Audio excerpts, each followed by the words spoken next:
برادران سی وقار باپ انسانی زندگی کے ایک مضبوط سہارے کا نام ہے۔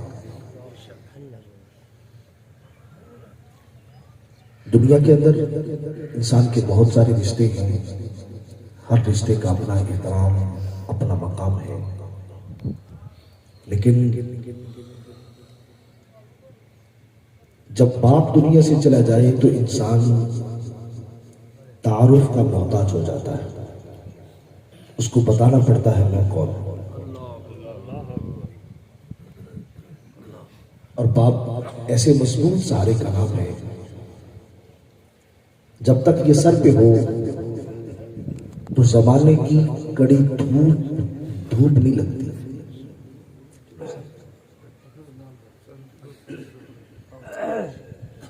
نعرہ تکبیر، نعرہ رسالت، اللہ اکبر۔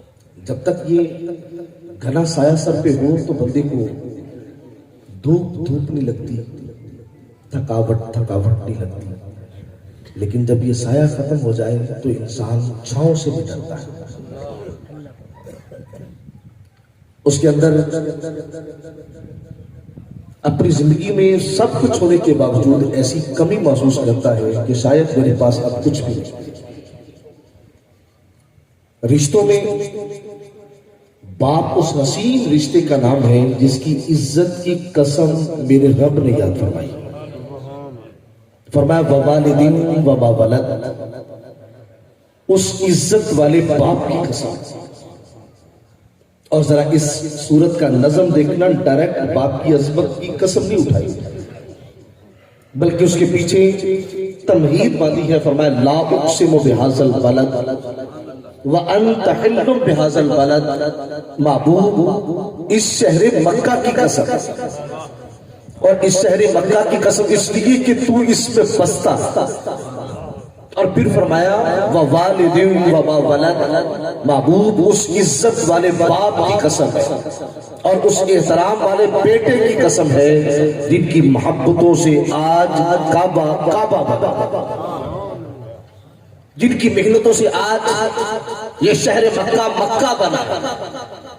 اور اس باپ کی قربانی، اس باپ کا اثار، اور پھر اس بیٹے کا اپنے باپ کے سامنے احترام، اور اس بیٹے کا اپنے باپ کے سامنے صبر کا مظاہرہ۔ تو فرمایا محبوب آج اگر یہ شہر مکہ بسا، اور آج اگر اس کے اندر بیت اللہ ہے، اور آج اگر یہ شہر سارے شہروں کے لیے ام القریٰ کہلاتا ہے، تو کہا اس کے پیچھے ایک باپ کی قربانیاں ہیں اور دوسرے بیٹے کے اظہار اور اپنے باپ کے سامنے ادب و احترام کی داستانیں۔ برادر سی وقار، قرآن مجید برہان رشید اگر پڑھا جائے تو اس سے محسوس ہوتا ہے کہ دنیا کے اندر بندے کے بڑے رازدان ہوتے ہیں، لیکن سب سے بڑا رازدان باپ ہے۔ لیکن آج کیا کرے، آج بوڑھا باپ جب اپنے بیٹے کو پریشان دیکھتا ہے تو بیٹے سے پوچھتا ہے بیٹا کیا مسئلہ ہے تجھے؟ تو بیٹا آگے سے کہتا ابا تینوں کی تو چھاڑ اس کا لوں۔ حضور نہیں، زندگی کے اندر اگر کوئی شخص ہمارے راز کا امین ہے تو ہمارا باپ ہے۔ اگر ہماری زندگی میں اگر ہمیں اللہ خوشی دے تو ہمارا حق یہ ہے کہ ہم وہ جا کر سب سے پہلے اپنے باپ سے کہیں، اور اگر زندگی میں کوئی دکھ ہے تو سب سے پہلے اپنے باپ سے کہیں، اس لیے کہ باپ اس عزت والی ہستی کا نام ہے۔ اگر یہ اپنے بیٹے کی خوشی سن کر ہاتھ اٹھا دے تو رب خوشیوں کو دوام دے دیتا ہے، اور اگر یہ کبھی اپنے بیٹے کا دکھ سن کے اپنے رب کے ہاتھ بارگاہ میں ہاتھ اٹھا دے تو رب بیٹے کے دکھوں کو سکھوں میں بدل دیتا ہے۔ اب دیکھیے جناب سیدنا یوسف علیہ السلام نے خواب دیکھا تھا۔ جناب یوسف علیہ السلام ابا جان کی بارگاہ میں آ کے عرض کرتے ہیں ابا جان میں نے خواب دیکھا ہے، یہ چاند ستارے مجھے سجدہ کرتے ہیں۔ تو باپ نے کیا کہا تھا؟ لا تقصص رؤیاک علی اخوتک، فرمایا بیٹا یہ خواب جا کر اپنے بھائیوں کو نہ بتا۔ اب یہاں پر جناب یوسف پاک نے کہا ابا جان آپ تو بیٹوں کو جوڑنے والے ہیں، یہ کہا کہ اپنے جا کے بھائیوں کو نہ بتانا، اس کا مطلب یہ ہے کہ آپ تو ہمیں توڑ رہے ہیں۔ حضور باپ رازدان ہوتا ہے اور سب سے مضبوط راز کا نام باپ ہے، اور پھر جو باپ کہتے اگر بیٹا اس بات پہ کھڑا ہو جائے، قائم ہو جائے، اور جو باپ نے کہا ہے اس کو مانے اور پھر اس کا احترام کرے، تو زندگی میں اگر کبھی جان کا مسئلہ ہو تو رب جان بھی بچا دیتا ہے، اور اگر کبھی بیٹے کے ایمان کا مسئلہ ہو تو میرا رب باپ کی دعا سے ایمان بھی بچا دیتا ہے۔ اب کہا اپنے بھائیوں کو نہ بتانا، بھائیوں کو پتا چل گیا تو بھائیوں نے ایک طریقے سے اپنے باپ کو کہا ان کو ہمارے ساتھ بھیجیے، تو کہا مجھے ڈر ہے کہ بھیڑیا نہ کھا جائے۔ کہا ہم 11 ہیں کہ ہم اس ایک کو بھی نہیں بچا سکیں گے۔ کہا لے جاؤ لیکن خیال رکھنا وہی کیا نا جو کہا تھا باپ نے۔ اور جب بھائی جناب سیدنا یوسف علیہ السلام کو اس کنویں میں ڈالنے لگے تھے نا، تو جناب یوسف پاک نے کہا تھا بھائی تم تو مجھے سیر کروانے لائے تھے، شکار سکھانے لائے تھے، یہ کیا کرنے لگے ہو؟ عزیز یاد رکھنا ہر بھائی کا اپنا ضرب ہوتا ہے۔ کوئی بھائی وہ ہوتا ہے جو مانگنے پر چھوٹے بھائی کو قمیص نہیں دیتا، اور کوئی بھائی وہ ہوتا ہے جو مصر کا بادشاہ بن کے اپنا چہرہ چھپا کے اپنے بھائیوں کو غلے کی بوریاں بھر کے دے کے پوچھتا ہے اور بتاؤ پلٹ کر کب آؤ گے؟ یہ ہر بھائی کا اپنا اپنا ضرب ہوتا ہے۔ جناب یوسف علیہ السلام قمیص اتارنے لگے نا، تو جناب یوسف پاک نے کہا چلو بھائی جو کرنا ہے سو کرو، لیکن یہ میرے تن کا قمیص تو رہنے دو۔ حضور باپ کی دعا کا اثر دیکھنا، اگر پیچھے باپ ہاتھ اٹھانے والا ہو، اگر پیچھے باپ دعائیں دینے والا ہو، تو پھر اگر کبھی جان کا مسئلہ ہو تو رب اللہ کی رحمت کے فرشتے بھیج کر پھر جان کا تحفظ کرواتا ہے۔ تو جناب یوسف پاک کے تن کا لباس اتار دیا، قمیص اتار لیا، اور جب اس کنویں میں ڈالنا چاہا تو خالق کائنات نے جبریل امین سے فرمایا جبریل جی مولا، فرمایا آج میرے یوسف کو بھائیوں نے ایک قمیص سے آج بظاہر محروم کر دیا، لیکن اس کا پورا باپ رب کا نبی ہو کر اس کے پیچھے ہاتھ اٹھا رہا ہے، تو کہا آج جنت کی پوشاک پہنا دے، جنت کی پوشاک پہنا۔ اور کیا کہا کہ آج یوسف اس کنویں کی زمین سے نہ ٹکرائے، اس کو آج اپنے پروں پہ اٹھانا ہے، اس کو جنت کی پوشاک بھی پہنانی ہے اور میرے یوسف کو آج پروں پہ بھی اٹھانا ہے۔ عزیز دیکھیے پیچھے باپ تھا نا، اور باپ ہاتھ اٹھانے والا تھا، باپ تھا دعائیں کرنے والا تھا، باپ تھا اپنے بیٹے کی سلامتی خیر مانگنے والا تھا، تو 10 تھے مارنے والے، ایک باپ تھا دعائیں کرنے والا۔ 10 مارنے والے اپنی طرف سے مار گئے تھے، لیکن جناب یوسف کے پیچھے اگر باپ تھا خیر مانگنے والا، دعا مانگنے والا، تو نتیجہ کیا نکلا تھا کہ رب جنت کی پوشاک بھی دیتا ہے، اور جناب یوسف کو اب جناب جبریل امین کے پروں پر بیٹھنے کی سعادت بھی دیتا ہے۔ عزیز اگر سر پہ باپ ہو اور پیچھے باپ دعائیں مانگتا ہو تو یاد رکھیے گا زندگی میں ایسا کبھی کڑا وقت بھی آ جائے تو رب پھر بھی تحفظ دیتا ہے۔ اور اگر کبھی بیٹے کے ایمان کا مسئلہ ہونا، پیچھے باپ ہو دعا کرنے والا۔ حضرت سیدنا یوسف علیہ السلام جب زلیخا کے حصار میں آئے تو اس نے کیا کیا؟ دروازے بند کر لیے۔ اللہ کا قرآن کہتا ہے وَغَلَّقَتِ الْأَبْوَابَ وَقَالَتْ هَيْتَ لَكَ، دروازے بند کر کے کہا یوسف میں تیرے لیے، تجھے اختیار ہے۔ تو حضرت یوسف نے کیا کہا تھا؟ قَالَ مَعَاذَ اللَّهِ، اللہ سے ڈرنا۔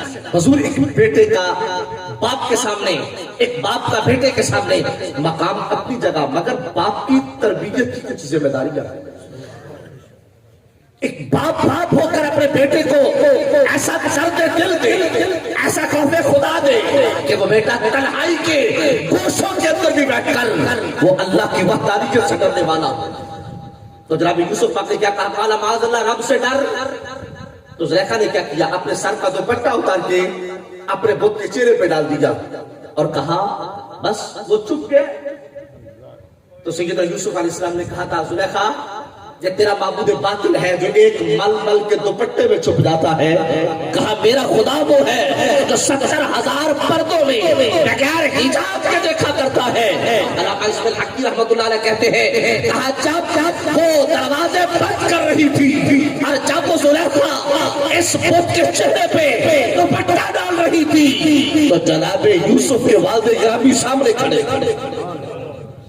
وہ سامنے کھڑا ہو کے اشارہ کر رہے تھے بیٹا یہ میری داڑھی دیکھنا, بیٹا یہ میرا امامہ دیکھنا, بیٹا یہ میرا چپا دیکھنا, بیٹا یہ میرا مقام, یہ میرا مرتبہ دیکھنا کہ مجھے میرے خدا نے کیا عزت عطا کی ہے. تو کہا اس برائی کی طرف قدم نہ اٹھانا.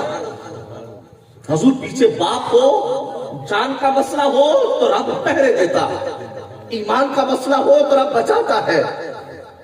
تو جناب یوسف پاک نے کہا کہ میں تو برائی کی طرف نہیں بڑھوں گا. اس نے کہا دروازے بند ہے کدھر بھاگے گا. تو حضرت یوسف نے گویا کہ یہی کہا ہوگا کہ جس کے پیچھے باپ ہونا وہ دروازوں کے بند ہونے سے نہیں گھبراتا. جس کے پیچھے باپ ہونا دعائیں کرنے والا, تو کہا وہ پاؤں کی بیڑیوں سے نہیں ڈرتا, وہ لگے ہوئے تالوں سے نہیں ڈرتا. تو سیدنا یوسف علیہ السلام اس دروازے کی طرف پڑے تو کیفیت کیا تھی کہ جیسے جیسے بڑھتے چلے گئے تو وہ تالے بھی ٹوٹتے چلے گئے, دروازے بھی کھلتے چلے گئے. اور حضرت یوسف علیہ السلام نے آخری دروازے میں رک کر زلیخا کی طرف مخاطب ہو کے کہا تھا زلیخا یاد رکھ تو نے مجھے غلط سمجھا, کہا میں کون ہوں, حالات نے مجھے قیدی بنا دیا الگ بات ہے, مگر میرا مقام یہ ہے کہ میرے رب نے میرے باپ کو تاج نبوت عطا کر رکھا.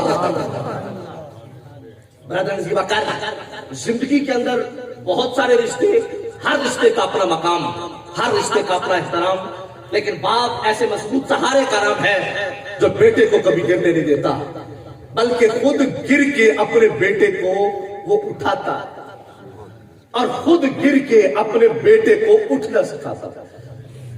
لیکن کیا کریں, آج جس دور سے ہم گزر رہے ہیں وہ باپ جس نے لفظوں کا چوک دے کر بیٹے کو بولنا سکھایا تھا, آج بیٹا باپ سے کہتا ہے ابا میرا منہ نہ کھلائیں. آج بیٹا اپنے باپ کی آنکھوں میں آنکھیں ڈال کے کہتا ہے بہت ہو گیا, بس کر, بہت برداشت کر لیا میں نے. عزیز شاید میرے نزدیک, میرے معاشرے کے نزدیک یہ جملے بڑے نہیں ہیں, لیکن جب ہماری اولادیں ہم سے یوں مخاطب ہوگی نا تو پھر پتہ چلے گا ان جملوں کا درد کیا ہے, ان جملوں کا وزن کیا ہے. لیکن وہ باپ آج بھی بیٹی کا وہ جملہ سن کے چپ کر کے بیٹھ جاتا ہے, کیا سوچ کے کہ میں اس کو جواب دوں تو میں کس کو دوں گا. اور وہ پھر بھی باپ یہ سوچتا ہے کہ آج میرے جواب دینے سے میرے بیٹے کا دل دکھ جائے گا. آخری جملہ کہہ رہا ہوں, بیٹا باپ سے ناراض ہو جائے نا, میں اپنے دو اساتذہ کے درمیان ذمہ داری سے کہہ رہا ہوں اور ان کے فیضان اور ان کی توجہ اور ان کی برکت سے کہہ رہا ہوں. باپ ایسے سخی در کا نام ہے. بیٹا ناراض ہو کے باپ سے کہتا ہے ابا اے میں اڈ کر دے, الگ کر دے, جدا کر دے, میرا ہوں تیرے نال گزارا نہیں. ابا پتا کی کہتا ٹھیک ہے پتر, اے فیکٹری تو لے لے یا کوٹھی بھی سنبھال پترا, میں اتنے پتا چلا جانا. یا کہے گا چلو فلانی فیکٹری لے لا, فلانی دکان لے لا, تو فلانی کوٹھی لے لا, تو پترا ٹھیک ہے جب تیرا ملنا گزارا نہیں. اور مجھے بتانا یہ فیکٹری بیٹے کی تھی, یہ گھر بیٹے کا تھا, اس کا تو حق ہی نہیں تھا, مالک کا باپ تھا. جو ناراض ہو تو تجھے فیکٹری دیتا ہے, ناراض ہو تجھے دکان دیتا ہے, ناراض ہو کے تجھے کوٹھی دیتا ہے, ناراض ہو کے تجھے بنگلہ دیتا ہے. اور کبھی سوچ اگر وہ ناراض ہو کر اور تو گدا کر تھا, تو فقیر تھا, جو ناراض ہو کر تجھے غنی کر دے, تو اگر وہ کبھی باپ راضی ہو جائے تو خدا کیا دے گا. اب سنیے وہ سرکار کے حدیث حضور نے فرمایا تھا لوگو باپ کو راضی کیا کرو, رضا ربی فی رضا الوالد وسخط الربی فی سخط الوالد. کہا اگر رب کی رضا چاہتے ہو تو باپ کو راضی کر لو, لیکن ڈرنا اس بات سے کبھی باپ ناراض نہ ہو جائے. جس دن باپ ناراض ہو گیا اس دن تمہارا خدا ناراض ہوگا. اللہ تعالیٰ جن کے سروں پر والدین کا سایہ سلامت ہے انہیں دراز عمر بالخیر عطا فرمائے. جن کے والدین دونوں یہ دونوں میں سے دنیا سے چلے گئے اللہ ان کی قبروں کو ٹھنڈا فرمائے. اللہ اس گھرانے کی خیر فرمائے, برادران کی اتفاق اتحاد میں برکت عطا فرمائے, رزق اور مال میں برکت عطا فرمائے. وآخر دعوانا الحمدللہ رب العالمین.